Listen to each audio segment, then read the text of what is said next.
ایسے چھاتی چوڑی کر کے کہتا ہے کہ تم ہمیں ہاتھ تو لگا کے دکھاؤ، ہمیں تو اقوام متحدہ نے رکھا. ادھر یہ کس کے ایک پولیس والے نے لگائی کہ اقوام متحدہ تو جب تک آئے گی. تم یہ بتاؤ کہ تم اپنے ویزا کے مینڈیٹ سے تجاوز کرتے ہوئے ہوسٹ کنٹری کی زمین پر ہوسٹ کنٹری کے خلاف نعرے بازی کیوں کر رہے ہو؟ And I really appreciate that.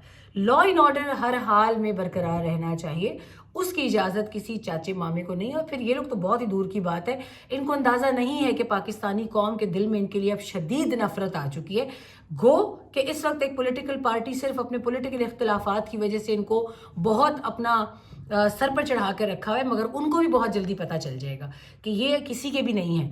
ابھی کیونکہ آپ فوج کے خلاف ہوئے ہیں تو یہ آپ کے ساتھ ہیں. ابھی ذرا سا کل آپ کے فوج سے تعلقات ٹھیک ہوئے تو یہ فوراً آپ کے کردار کشی شروع کر دیں گے، آپ کے لیڈر، ان کی فیملی، ہر چیز سے لے کے. تو یہ چیز ان کے خلاف ہرگز آپ یہ مت سمجھیں کہ یہ آپ کے بہت سگے ہیں. تو یہ اس کے بعد تیسرا بڑا کنسرن جو تھا وہ یہ تھا کہ دہشت گردی کی تمام تر کارروائیوں میں افغان کھرا جو ہے وہ مل رہا ہے افغانستان سے. اور افغانستان میں تو ان کے ہینڈلرز، پیڈلرز، بیٹرز بیٹھے ہوئے ہیں، مگر وہ افغانی جو یہاں رہ رہے ہیں اس وقت ACC پر یا اللیگلی، وہ بھی ان کارروائیوں میں اس آگ کا ایندھن بن رہے ہیں، وہ ان کا ساتھ دے رہے ہیں ہمارے بغض میں یا ہماری نفرت میں یا کسی مجبوری میں یا پیسے لے کے واٹ ایور، لیکن یہ ان کا ساتھ دے رہے ہیں. اور اس ساتھ دینے کی وجہ سے یہ ابھی بڑے برے پھنس چکے ہیں، کیونکہ ان کے خلاف پاکستان نے ہر اس ایمبیسی کو ثبوت دے دیے ہیں جو ان کی وکالت کرنے آتا ہے، خواہ اس میں کوئی بھی پاکستان کا مشن، اس میں امریکن مشن بھی ہے، برطانیہ کا بھی ہے، EU کا بھی ہے. انہیں باضابطہ بریفنگز میں بتایا گیا ہے کہ یہ افغان سٹیزنز کس طریقے سے ملوث ہیں. آپ نے دیکھا ہوگا شروع میں بہت شور اٹھا، لیکن آہستہ آہستہ وہ شور ختم ہو گیا. اور اب افغانوں کو اپنے اس تکبر کی سزا ملی ہے کہ امریکہ نے اپنا تمام تر جو بساط تھی وہ لپیٹ لی ہے.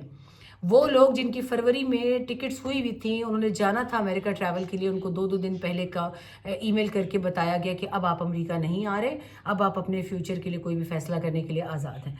حکومت پاکستان کی طرف سے لہٰذا اب یہ فیصلہ کیا گیا ہے تمام صورتحال کو دیکھتے ہوئے کہ یہ لوگ تو کسی کے احسان مند نہیں ہیں. تو انہوں نے کہا کہ غیر قانونی، غیر ملکی اور افغان سٹیزن کارڈ ہولڈرز کو واپس بھیجا جائے گا. اس بار یہ کیٹیگری واضح طور پر اناؤنس کی گئی ہے. غیر قانونی مقیم اور افغان سٹیزن کارڈ ہولڈرز کو پاکستان چھوڑنے کی ڈیڈ لائن میں صرف 15 دن رہ گئے. حکومت پاکستان کی جانب سے 31 مارچ تک رضاکارانہ طور پر ملک چھوڑنے کا حکم جاری کیا گیا. حکومت پاکستان کے فیصلے کے مطابق ملک چھوڑنے میں 15 دن رہ گئے ہیں، لہٰذا آپ نے اپنا جو فیصلہ کرنا ہے، جو سامان سمیٹنا ہے، جو بھی کرنا ہے، ملنا ملانا ہے، وہ آپ ملیں. اس کے بعد آپ اپنے پیارے وطن افغانستان روانہ ہو جائیں، کیونکہ آپ کی وہاں کی حکومت کے مطابق وہاں دودھ اور شہد کی نہریں بہہ رہی ہیں، تو اس دودھ اور شہد میں یقیناً آپ کو اپنا حصہ مل جائے گا. حکومت کی جانب سے اس بات کی یقین دہانی کرائی گئی ہے، کیونکہ فیز 1 میں بہت بدتمیزی اور بہت چیزیں ہوئی تھیں. پولیس والوں کا خاص طور پہ اس میں بہت کردار ہے، لیکن اس بار یہ یقین دہانی ہے کہ انخلا کے دوران کسی سے بدسلوکی نہیں کی جائے گی، پرووائڈڈ کہ افغانز اگر خود کوئی فیک تماشا نہ کریں. کیونکہ افغانستان کے اندر بھی میں نے یہ دیکھا تھا کہ افغانستان کے اندر بھی فیک کیا جاتا تھا. جب طالبان نے ٹیک اوور کیا تو اپنے ہی لوگوں کے خلاف وہاں کے خواتین، وہاں کے بندے اسٹیج کرتے تھے پروٹیسٹ کو، اور پروٹیسٹ کے دوران کپڑے وپڑے پھاڑ لیے، کچھ کر لیا، بدتمیزی کر لی ان کے ساتھ، ان کو مارا، انہوں نے ان کو مارا. تو یہ چیزیں چل رہی تھی. بہرحال حکومت پاکستان نے واپس جانے والوں کے لیے خوراک اور صحت کی سہولیات کے انتظامات بھی مکمل کر لیے ہیں. مقررہ تاریخ گزر جانے کے بعد متعلقہ افراد یعنی غیر قانونی تارکین وطن جو پاکستان میں غیر قانونی رہ رہے ہیں اور افغان سٹیزن کارڈ ہولڈرز، ان کے خلاف سخت کارروائی عمل میں لائی جائے گی. اور ان کے لیے اس ڈیڈ لائن کے بعد بارڈرز کے اوپر انتظامات کر لیے گئے ہیں. بارڈرز میں ہمارے پاس مین بارڈر آتا ہے چمن اور ترخم، تو آپ کو بہت جلد ترخم سے بھی ہم اپنا ایک پروگرام کر کے دکھائیں گے اسی حوالے سے.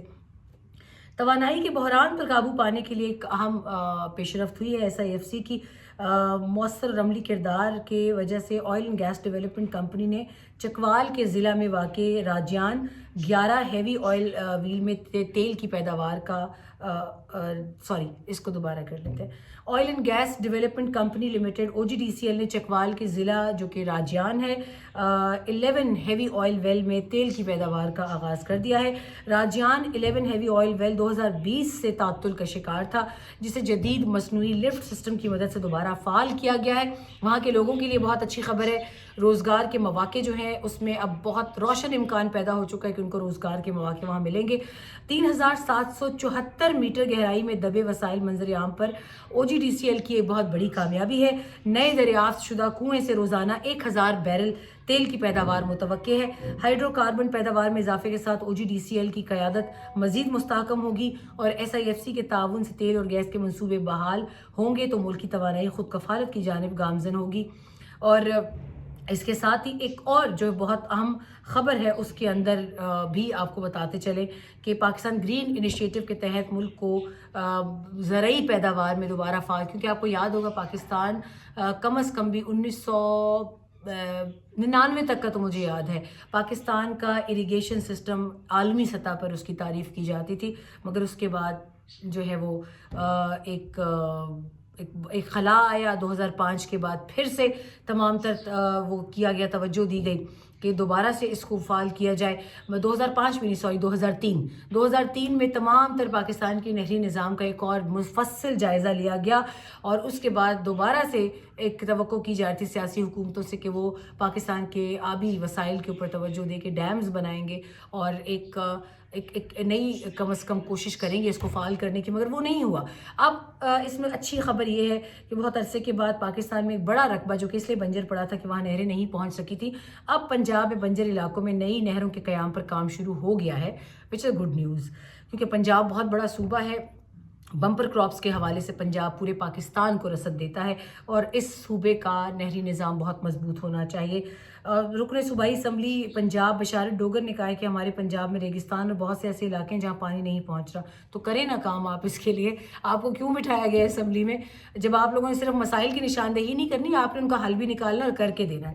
تو لہٰذا اس تمام تر ان کا آپ کو پہلے میں یہ سنا دیتی ہوں، اسٹیٹمنٹ سنا دیتی ہوں، اس کے بعد آپ کو مزید تفصیلات بتاتی ہوں۔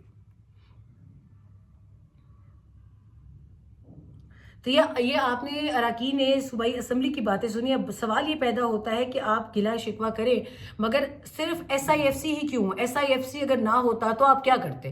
SIFC کا بھلا ہو کہ اس نے آ کر تمام تر ڈپارٹمنٹس کی نشاندہی کر کے وہاں پر ذرا سختی سے کام لیا ہے، لوگوں کو آفیسز میں آنے پر مجبور کیا ہے۔ آپ کو یہ بھی بتاتے چلیں کہ سرکاری ملازمین کی دن میں 4 بریکس تو نماز کی ہوتی ہیں، تو شکر ہے فجر صبح آفس آنے سے پہلے ہوتی ہے، ورنہ فجر کی نماز کا بھی اس کے اندر 25 منٹ کا تو وہ بریک ہوتا، کھانے کی بریک الگ ہوتی ہے، چائے کی سگریٹ کی الگ ہوتی ہے، تو اور 3 بجے چھٹی ہو جاتی ہے ماشاءاللہ سب کی۔ تو اب ان کو آفیسز میں بٹھایا جا رہا ہے 5 بجے تک 6 بجے تک، اور امید کی جا رہی ہے کہ اس کا ایک اچھا رزلٹ نکلے گا۔ یہ تمام تر کچھ اچھی خبریں تھیں جو کہ ہم نے آپ کو بتائی ہیں۔ اور بلوچستان کے حوالے سے آپ کو ایک مرتبہ پھر بتاتے چلیں کہ بلوچستان میں تمام تر دہشت گرد تنظیمیں BLA ہے، BLF ہے، براس ہے، BSO ہے، ان سب نے سر جوڑ کر بیٹھے ہیں افغانستان کے اندر، اور اب یہ غور کیا جا رہا ہے کہ ممکنہ طور پہ 2 ایکسز یا 2 پرونگ اسٹریٹجی ڈیوائز کی جائے کہ KP میں TTP دن میں کم از کم اپنی پریزنس کا 1 یا 2 مرتبہ 3 مرتبہ یا جتنا ان کی کیپیبلٹی ہے اس حساب سے اپنی پریزنس بتائے، اور اسی طریقے سے بلوچستان میں بھی آنے والے دنوں میں حالات خراب کیے جائیں۔ اور اسلام آباد میں جو سیکیورٹی ہائی الرٹ کی ایک فیک نیوز چل رہی تھی وہ بھی آپ کو بتا دیں کہ ہائی الرٹ نہیں تھا، مگر کچھ جگہوں پر ایسی اطلاعات تھیں کہ کوئی مشکوک سرگرمیاں پائی گئی ہیں، اور once again they were related to Afghan citizens in Pakistan. تو چیکنگ کی گئی ہے، ناکے لگائے گئے ہیں، کچھ گرفتاریاں بھی کی گئی ہیں، مگر الحمدللہ اسلام آباد میں حالات نارمل ہیں، اس لیے کسی قسم کا پینک خود میں نہ پھیلنے دیں۔ اور جو میں دیکھ رہی تھی کچھ اینکرز کے ویلاگز اس میں کہ جی دہشت سوسائڈر آ چکے ہیں، تو یہ ایسا کچھ نہیں ہے، عوام کو پریشان اس حوالے سے مت کریں۔ اپنا خیال رکھیے، انشاءاللہ دوبارہ آپ سے ملاقات ہوگی۔ اللہ حافظ۔